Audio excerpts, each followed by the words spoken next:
थोड़ा सा सम्मान देके जवाहरलाल नेहरू का टोपी पहना के पूरे समाज को टोपी पहनाया। और हमारे पूर्वज कहने लायक है, बहन जी का साथ देने लायक नहीं। मानिए बहन जी मेरी भी सम्मान,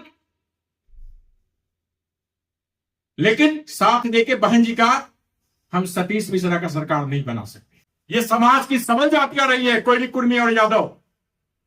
ये तीनों जातियां आज के डेट में अपने लालच में, अपने सत्ता के लिए सारे समाज को दिग्भ्रमित करना।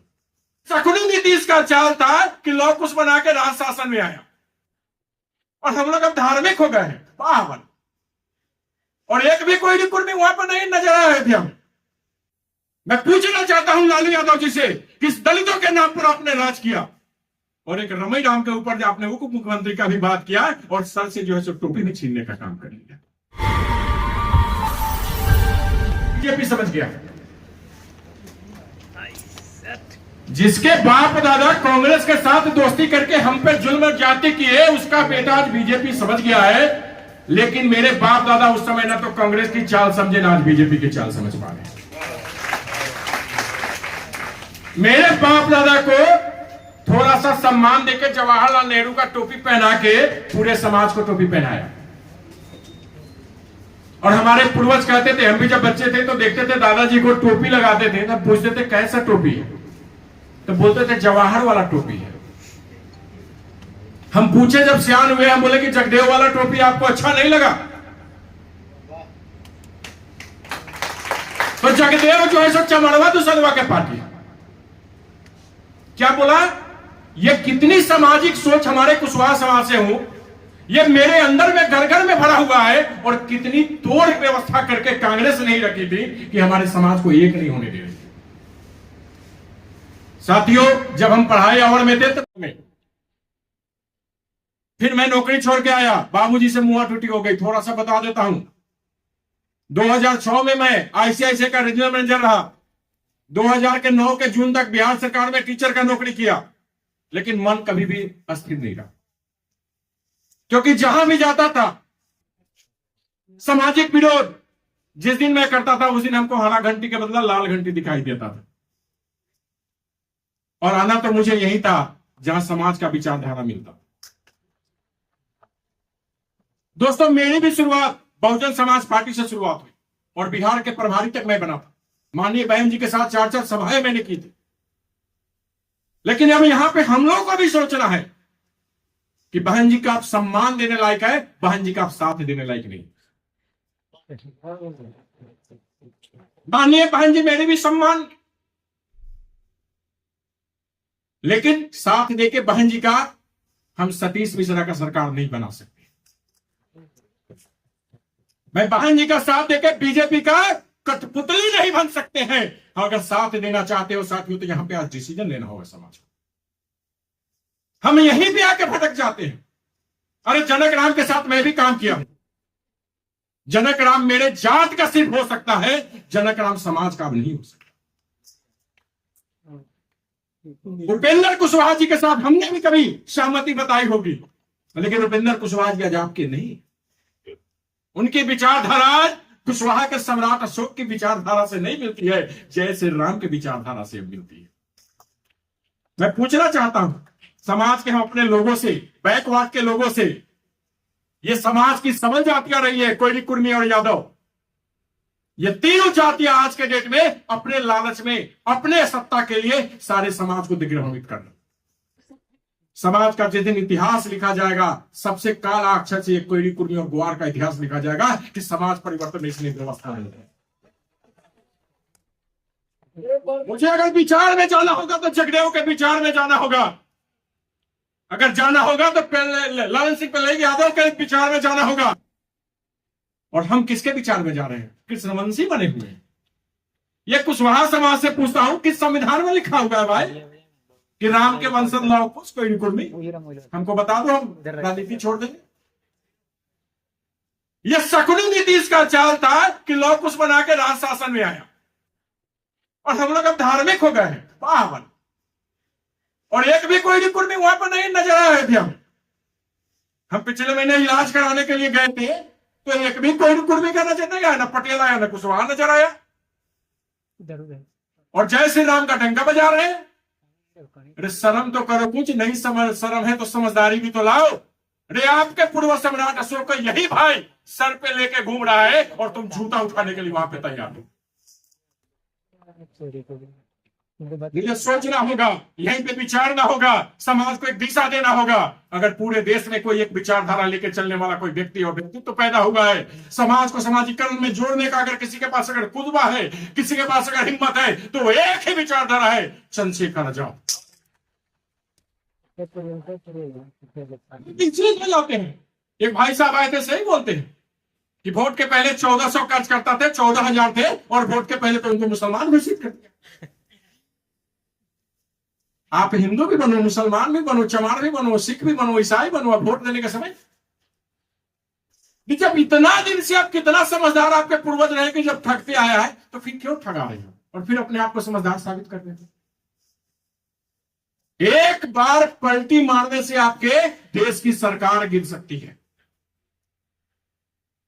एक भाई साहब ने सुझाव दिया था, मैं माननीय प्रदेश अध्यक्ष जी के, ये मैटर है लेकिन थोड़ा सा साहब के आदेश से मैं बोल सकता हूं, हम गठबंधन क्यों करें उनके साथ। हम गठबंधन की बात करने जाते हैं तो क्या बोलते हैं, मुझे जूता के नीचे रख के वो गठबंधन की बात करते हैं, और मैं चाहता हूं कि बराबरी की बात की जाए। मैं गठबंधन करूंगा, मुझे कोई गुरेज नहीं है, क्योंकि मेरे ही पिछड़े हुए और बिखरे हुए भाई है वो, लेकिन तब गठबंधन करूंगा जब मेरा भी सम्मान एक भाई की तरह होना रहे। मैं पूछना चाहता हूं, बहुत बड़ा आज के डेट में लालू यादव जी का चेहरा है, बोलते हैं कि सामाजिक न्याय का इससे बड़ा कोई चेहरा नहीं। आरजेडी लोग एकदम सर पे लेके घूमते रहते हैं। लालू जी से मैं एक सवाल पूछना चाहता हूं कि जब आरजेडी की शासन थी तो कै % यादव छोड़ के दूसरे समाज को टिकट। लालू यादव जी की जब सरकार थी तो क्या यादव एक संग दिखता था? जिस मुसलमान के नाम पर सारे मुसलमानों का वोट लिया, आपसे ज्यादा परसेंटेज है उसका, एक उप मुख्यमंत्री बनाने लायक भी उसको नहीं समझा। मैं पूछना चाहता हूं लालू यादव जी से, किस दलितों के नाम पर आपने राज किया, और एक रमई राम के ऊपर जो आपने उप मुख्यमंत्री का भी बात किया और सर से जो है सो टोपी भी छीनने का काम कर लिया। आपसे मेरी दुश्मनी नहीं है, लेकिन मेरे वो भाई हैं आप कि मेरा भी हक खा, और वही हक की बात के साथ मैं बराबरी के साथ आपके साथ दोषी चाहता हूं, सम्मान के साथ आपके साथ दोषी चाहता हूं। जिस दिन मुझे महसूस होगा कि मेरा भी सम्मान हो रहा है, हम आपका साथ देंगे, और जब तक नहीं होगा हम लड़ाई लड़ेंगे ही लड़ेंगे ही लड़ेंगे। नीतीश कुमार जी बहुत बोलते हैं मुस्कुरा मुस्कुरा के, हम कम किए हैं क्या? हम कम दिए हैं दलितों को? अरे हम आपसे पूछते हैं, यही दलितों के चलते तो आप बैठे हैं। आप 2% कुर्मी भाई बढ़ा, कोई भी कुर्मी मिला के 10% बढ़ा कि 22% दलित बढ़ा? गणित समझा दीजिए हमको। आपको अपने ताकत का एहसास नहीं होने देता है इन लोगों ने, आपके ताकत का एहसास ये नहीं होने दे रहा है, और आप ही का भाई नहीं होने दे रहा है। मैं दावे के साथ कहता हूं, जिस दिन आपको अपने ताकत का एहसास हो जाएगा, पूरी दुनिया पर आपका डंका बजने वाला है। आज बिखरने का समय नहीं है, आज सोचने का समय है, और एक परिवर्तन का भी समय है साथियों। चंद्रशेखर बार बार पैदा नहीं लेगा। एक देश की आजादी में चंद्रशेखर पैदा लिया था, और एक राजनीति की आजादी में भी चंद्रशेखर पैदा लिया है। आप अगर आपने आज समझ लिया तो आपकी जय जय हो जाएगी, और नहीं समझा तो वही काम होगा जो पहले हो गया। सम्मानित साथियों, समय हमने ज्यादा ले लिया है। माननीय प्रदेश अध्यक्ष जी का 2 मिनट का आदेश था, हमने भी वही गलती किया जो पूर्व के वक्ताओं ने किया। लेकिन मुझे समझना पड़ेगा, और समझ के ही हमको चलना पड़ेगा। हम आजादी से दुश्मनी की बात हम आपको भी नहीं कर रहे हैं, और हम अपने कार्यकर्ताओं की भी कर रहे हैं कि शालीनता के साथ समाज में आके आप लोग भी पेश हो। क्योंकि वोट लेने के लिए, सही बात समता भाई बोले कि 3% ब्राह्मण जब झूठ बोल के पटिया के हमसे वोट ले सकता है, तो सच बोल के हम अपने लोगों के साथ क्यों नहीं जा सकते? आपके बोलने का तरीका भी उसी के अनुसार सीखना पड़ेगा। हम आपको दुश्मन से दुश्मनी करना है, लेकिन उससे सीख क्या लेना है कि वो कैसे हमारे ऊपर विजय लिया। उसने पार्टी बदलने में उसके समाज ने कभी गुरेज किया क्या? जिसके घर में देखे होगा कि जवाहरलाल का फोटो था, अब किसके पास है? अटल अडवाणी का फोटो लगा के बैठा हुआ है, और उसका बेटा मोदी जी और योगी जी का फोटो लेकर बैठा हुआ है। और मेरा बाप दादा क्या किया? हम लोग क्या कर रहे हैं? फेसबुक व्हाट्सएप हिंदू मुस्लिम खेल रहे हैं। नहीं, जो भी हो, समाज को सिखाना है सर। तो कर जोड़ के मुझे निवेदन यह है कि समाज जब तक जगेगा नहीं सर, हम कुछ नहीं कर सकते।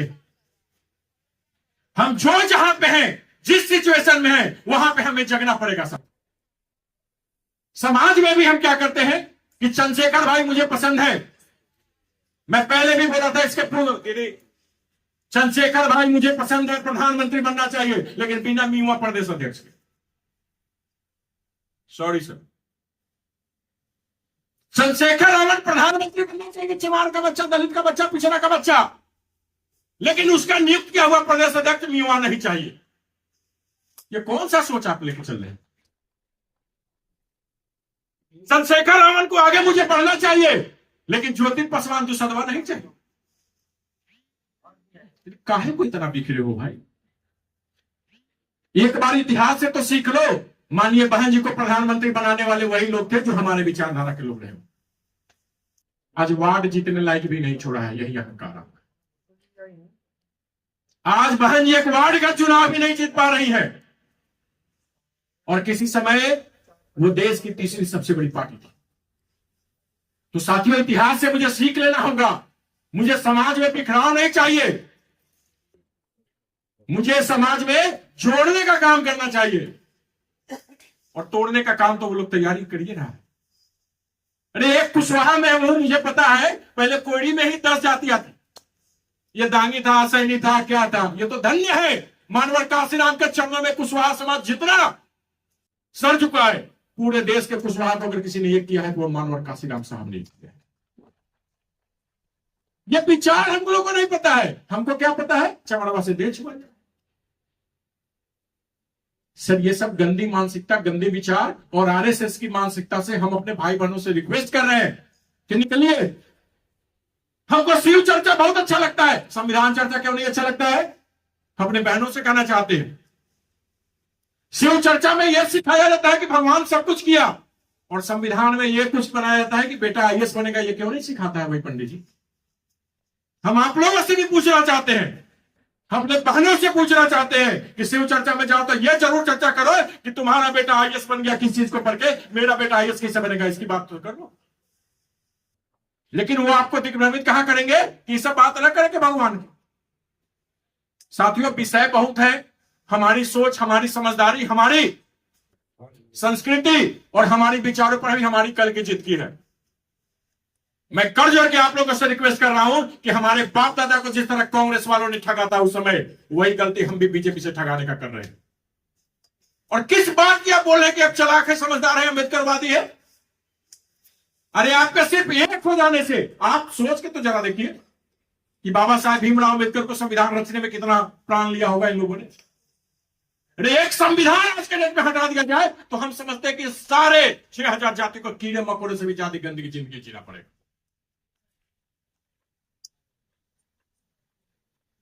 और ये सोच हमारे अंदर आ नहीं रही है। मुझे जैसे ही संविधान के आधार पे, आरक्षण के आधार पे, रिजर्वेशन के आधार पे नौकरी मिल जा रहा है, आपका रेलवे स्टैंडर्ड कुछ हुआ हो गया। हम कोई एरिया ना है जो सब्जी बेचते हैं भैया, नहीं। ये देन बाबा साहेब के लिए ओबीसी को भी पता नहीं है।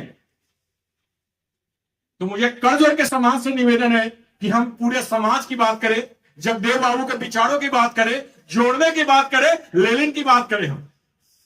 हम बिखरने की बात नहीं करें।